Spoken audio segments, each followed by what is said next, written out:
food for the station so that people can get their food and drinks from the buffet car, which is quite common. You've got a sports car, which is in good condition. Anything that's not good condition is the spoiler, but otherwise, the rest is fine. Got a very wrecked up BMW, so that'll be in the scrapyard. And a very marginally beaten up police car with the red and blue lights. Obviously that was quite common. So another police car will go just near the station, just in case something goes wrong. So another one there. The sports car will be, oops, accidentally knocked the speed limit sign.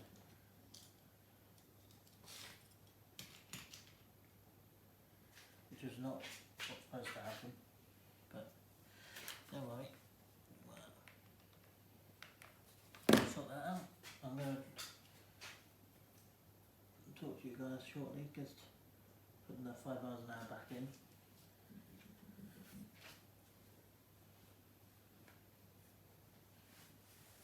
So we've got 60, we've got 5, we've got the 30.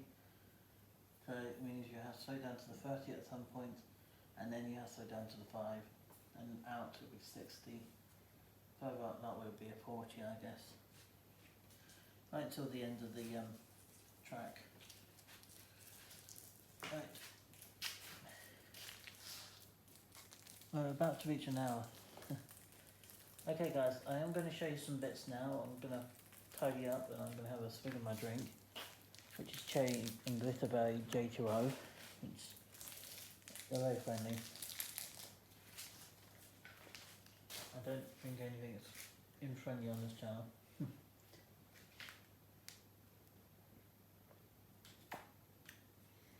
Nice. Because they are quite well with anti cough candy's flavour. It's not proper cough candy, you know. The proper cough candy is going to put them in medication aisle. This is like fake cough candy. Hard-boiled sweet because the flavour aniseed.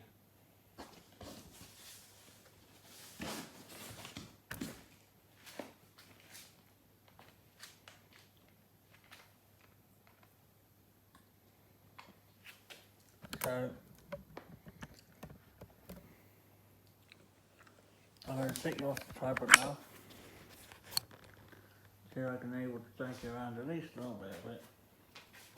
Even if it's not a lot of it.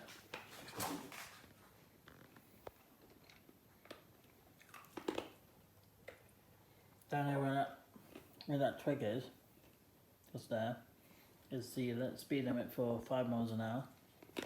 The one up there, near the hillside there, is 60. And the one right further up is the 30, coming into the station.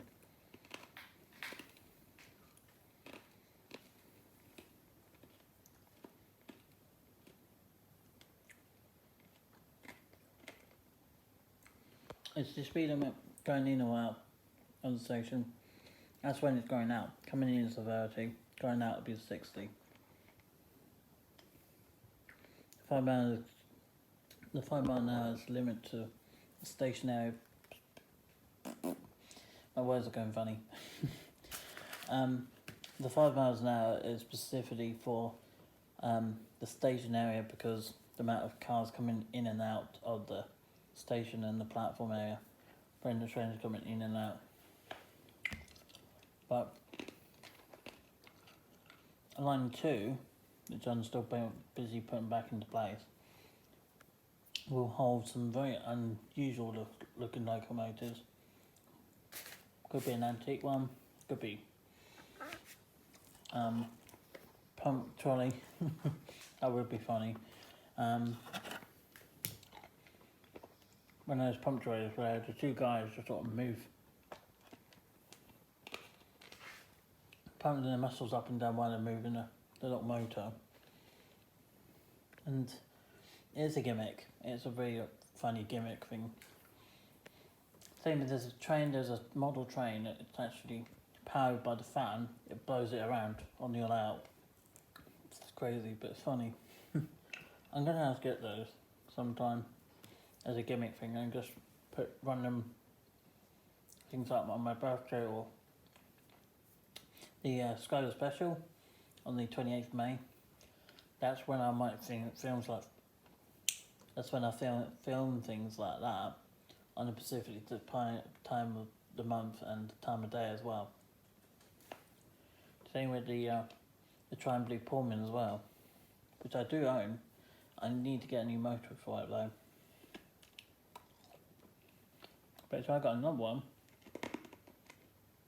I could end up getting a 4-car train, which would be even cooler.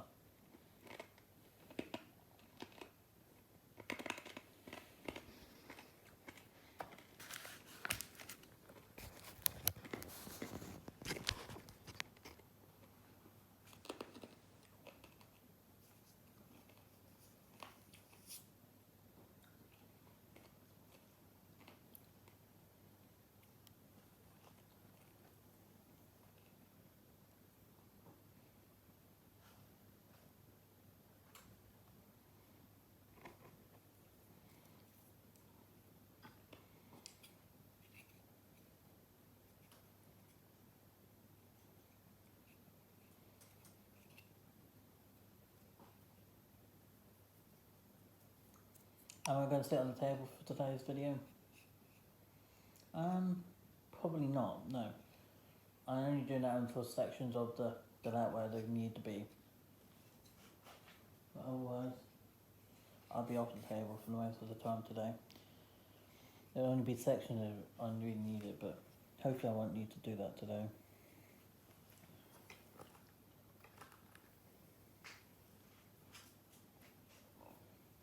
But yeah, so that is improvements because working out a period of time to work with the yard and line 2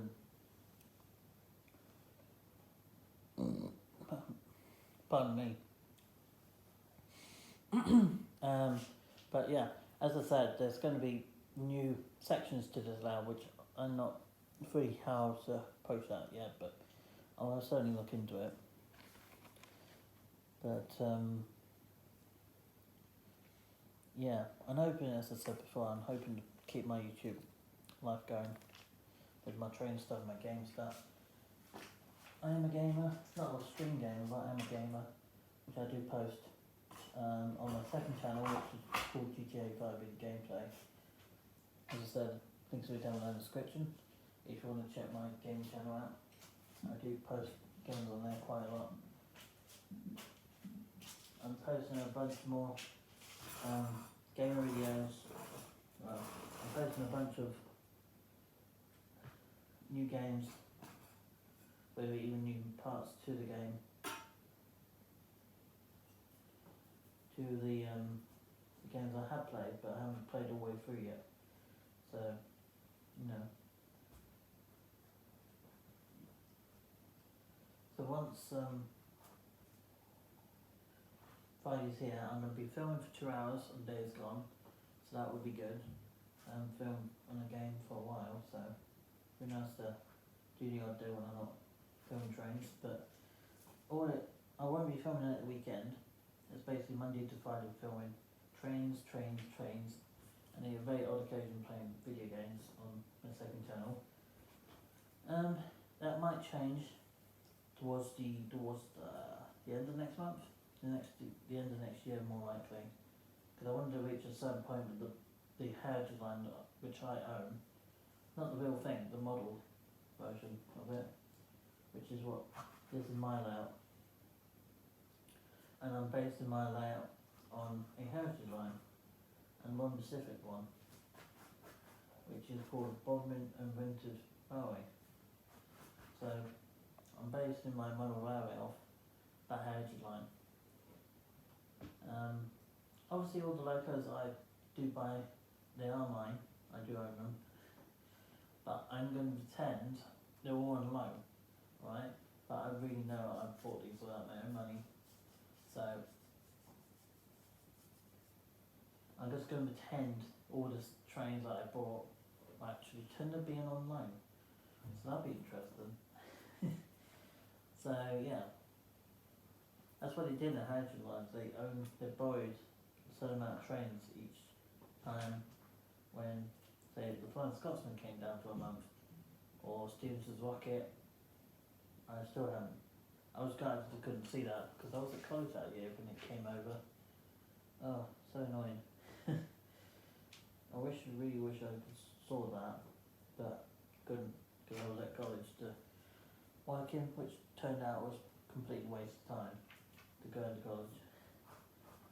But done the best part of 4 or 5 years there, and I left. And I couldn't wait till I left that college, to be honest. It wasn't the best thing in the world in the end. It was pretty, the teacher was there at the time, pretty lazy.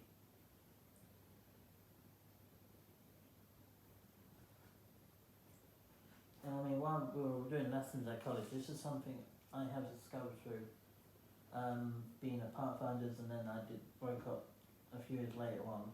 So I did Pathfinders 2 or 3 years, and then I did broke up for the last 2 years. And I just want to bring the story up quickly to mention my experience at college through my lessons.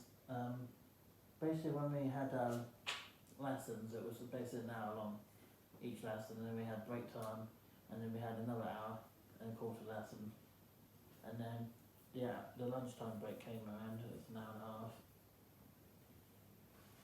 The first break was about 15-20 minutes to maybe sometimes half an hour, depends on what thing was.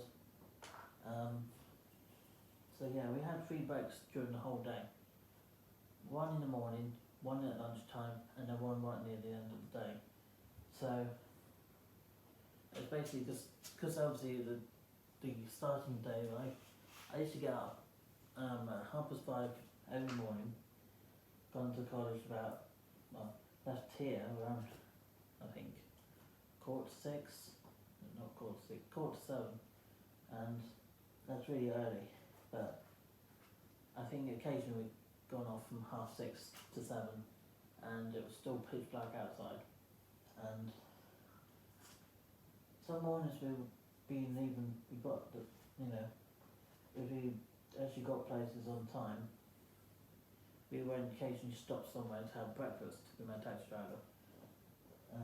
One of the places we used to stop at was the Cornish oven. McDonald's, the only thing I liked from McDonald's at breakfasting was the egg and bacon, what do they call it, is it the muffin or something?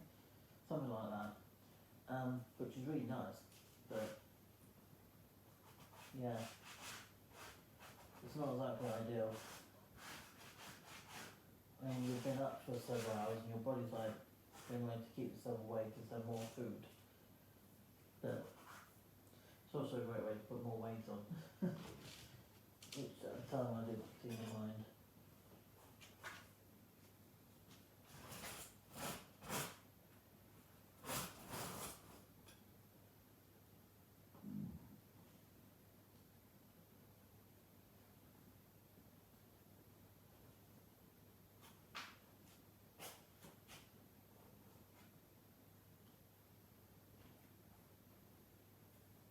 But yeah, not the best experience at college at all. As I said, the teachers that I had through Pathfinders and Road Ups, they were pretty damn lazy for what they did. I mean, through ICT we, amount of time we often go there for the lesson, and well, they actually had, had a couple